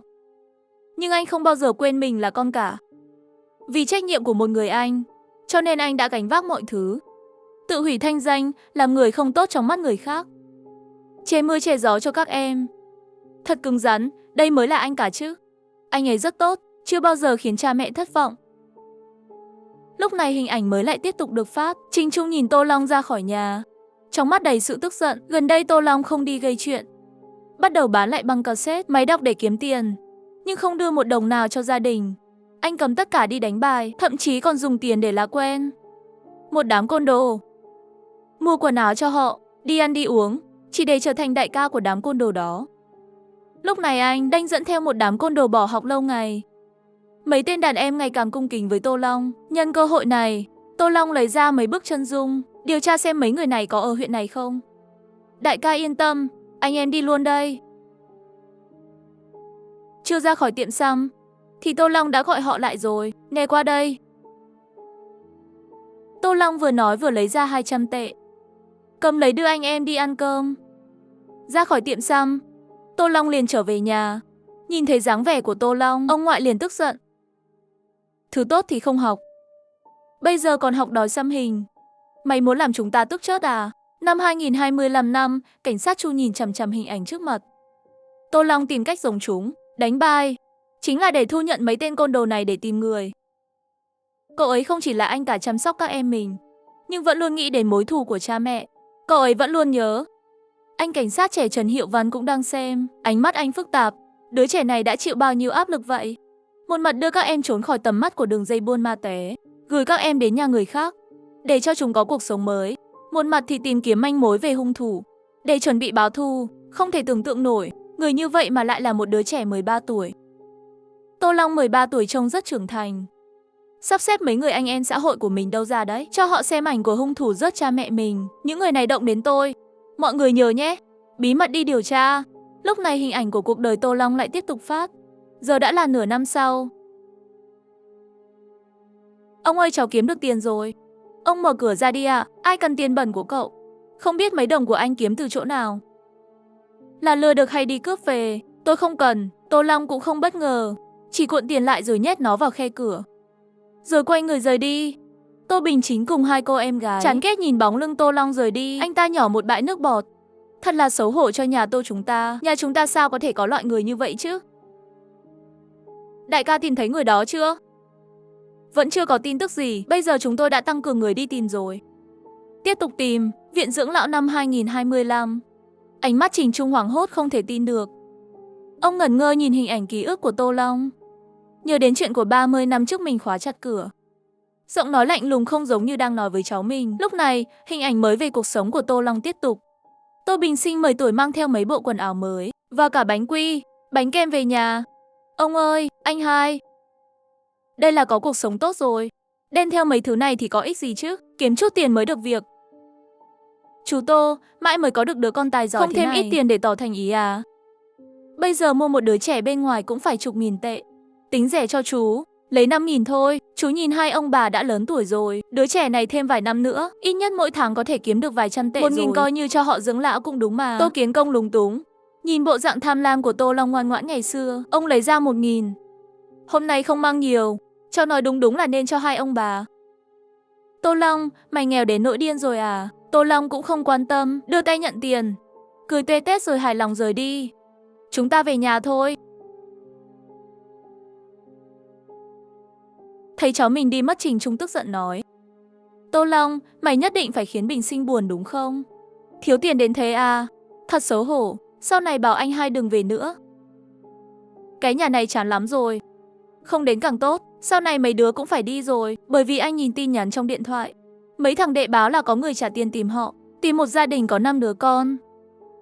Mấy đứa, các em phải đi thật xa, không ai được biết chuyện này. Không liên quan đến mấy đứa. Sau khi rời đi, vợ của Tô Kiến Công nhíu mày, nhìn anh trai con kìa. Sau này chúng ta không thể đến đó nữa. Nếu đến tiếp sợ là sẽ phải đưa không ít tiền đâu. Chúng ta nhận con nuôi, chứ không phải bọn mua bán trẻ con. Cậu bé đó rất tốt, chắc là gặp phải khó khăn gì rồi. Trong khi đó, cuộc sống của Tô Bình Sinh cũng xuất hiện. Kẻ giết người vẫn đang theo dõi anh. Tô Bình Sinh chỉ có thể cắn răng chuyển nhà lần nữa. Nhưng lần này mới chuyển ra không lâu. Vừa mới ổn định xong, thậm chí còn chưa hết mệt mỏi. Nhà bỗng nhiên cháy. Là con trưởng đã phải lo nhiều lắm rồi. Tô Bình Sinh còn phải bồi thường cho chủ nhà, áp lực lớn hơn nhiều. Vì vậy, Tô Bình Sinh chỉ có thể đợi đến đêm, cầm dao đứng canh ở cửa. Tại sao ngày xưa Tô Long là con cả? Chuyển vào thành phố là không sao rồi. Chẳng lẽ là do anh ta đã cho người khác nhận nuôi chúng mình? Nghĩ đến đây, Tô Bình Sinh bắt đầu do dự. Anh tìm một gia đình để em trai theo họ, cũng chính là đem bản thân mình năm đó gửi vào nhà khác. Anh thấy điều kiện gia đình của đó rất tốt.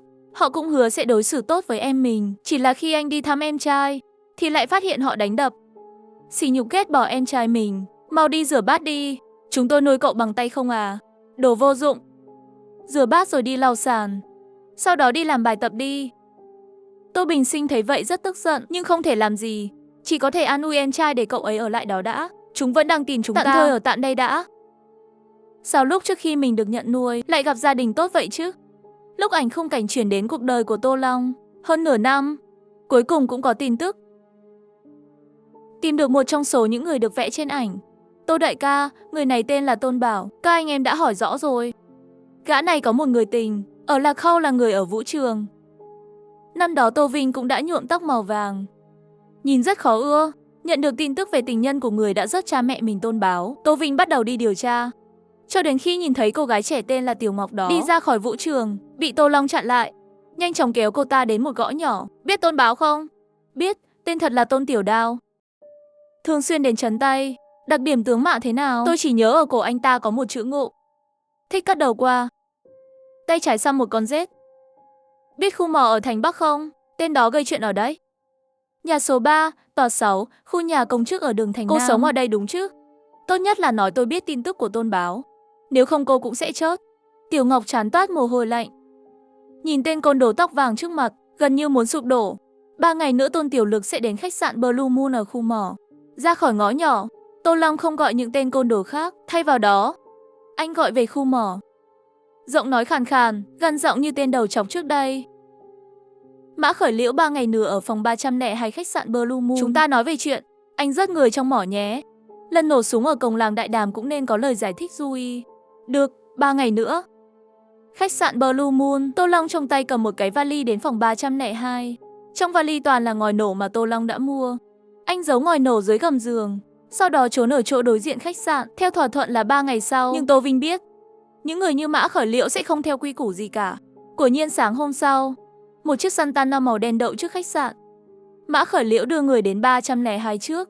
Không ngờ phát hiện dưới gầm giường là ngòi nổ. Mã Khởi Liễu chửi thề. Chớt tiệt, nhóm buôn bán ma túy này, vậy mà dám đặt bẫy tôi. Thằng nhóc đó chắc cũng là chúng phải đến. Vậy thì xử lý chúng đi, báo cho tất cả người ở mỏ. Dẫn theo mấy tên nữa. Sáng ngày thứ 3, Tôn Tiểu Lực đến cửa khách sạn, lắc la lắc lư chuẩn bị đi vào. Chỉ là buôn bán ma túy quanh năm nên Tôn Tiểu Lực rất cảnh giác. Mới nhìn qua đã phát hiện một đám người đang đợi trong bóng tối ở rìa khách sạn. Mặc dù đã đoán được, nhưng Tôn Tiểu Lực vẫn bị giữ lại. Các người là ai?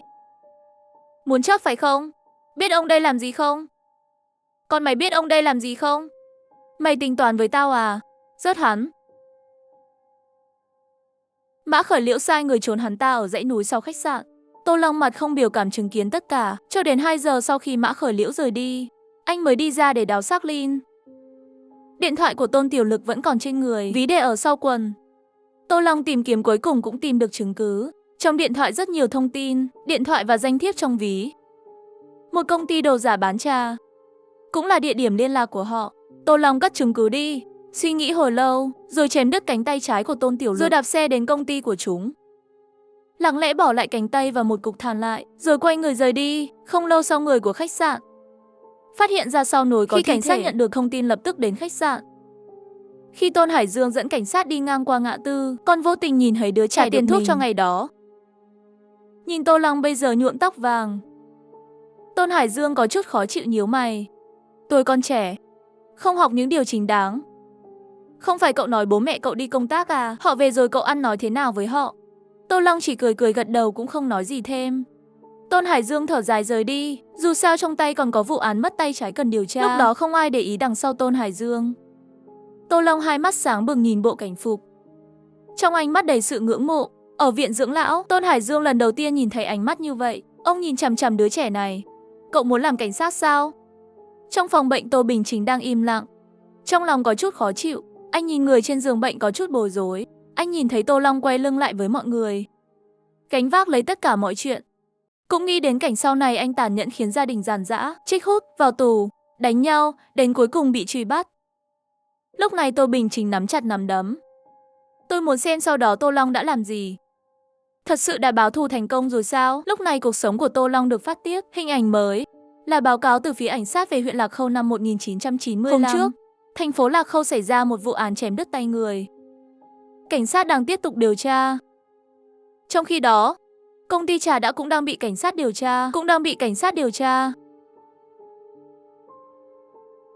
Sau khi cảnh sát rời đi, tên đầu trọc mặt trắng bệch. Thấy tay thuộc hạ của mình, hắn gần như có thể tưởng tượng được thủ đoạn của đối phương tàn nhẫn thế nào. Chắc chắn không phải là trả thù đơn giản. Chẳng lẽ là người của mỏ than đó? Không phải. Mặc dù trước đây mình và họ có xung đột, nhưng không đến nỗi như vậy. Rốt cuộc là chuyện gì đang xảy ra đây? 2 lần rồi, chẳng lẽ đằng sau nhà họ Tô còn người chống lưng? Tôi nghĩ chúng ta đang bị lừa. Lần trước ở làng Đại Đàm tên kia đột nhiên xuất hiện. Lần này Tôn Tiểu Lực cũng bị chúng rớt chớt. Chẳng lẽ chúng ta bị chúng nhắm đến rồi? Tên đầu trọc là Lưu Cường. Lúc này anh ta đang thấy mình như bị nhắm đến. Dương Đại Dũng chót rồi, Tôn Tiểu Lực cũng chót rồi. Giờ vẫn chưa biết là ai. Cảm giác này khiến hắn vô cùng bất an. Chót hết rồi, mau diệt hết người nhà họ Tô, sau đó trốn đi. Lúc này Tô Long đang ngồi trước bàn làm việc, không biết đang viết cái gì, cho đến khi những dòng chữ trên nhật ký bắt đầu xuất hiện. Một người ở khu mỏ mai phục, rất chót Tôn Tiểu Lực, tổ chức sát thủ mở công ty giả. Làm cứ điểm ẩn nấp, hiện Dương Đại Dũng đã chót. Tôn Tiểu Lực cũng vậy, còn 6 người nữa. 2. Các băng đảng buôn bán ma túy vẫn kiên trì tiêu diệt. Người nhà họ Tô đang chi tiền tìm kiếm gia đình có 5 đứa trẻ, nên tôi phải đưa các em đi. Suy nghĩ đến tận đêm kim, Tô Vinh cảm thấy đột nhiên mệt mỏi vô cùng, liền ngủ thiếp đi trên bàn làm việc. 5 giờ sáng, Tô Vinh mới tỉnh dậy. Anh đẩy cánh cửa cũ kỹ ra. Tô Long đến sòng bạc, tìm đàn em của mình. Đi tìm xem, ở Lạc Thu có cảnh sát nào có con chớt yểu không, hoặc chưa từng có con. Người phụ trách cải cách ruộng đất Châu Tài có con vừa chớt năm ngoái.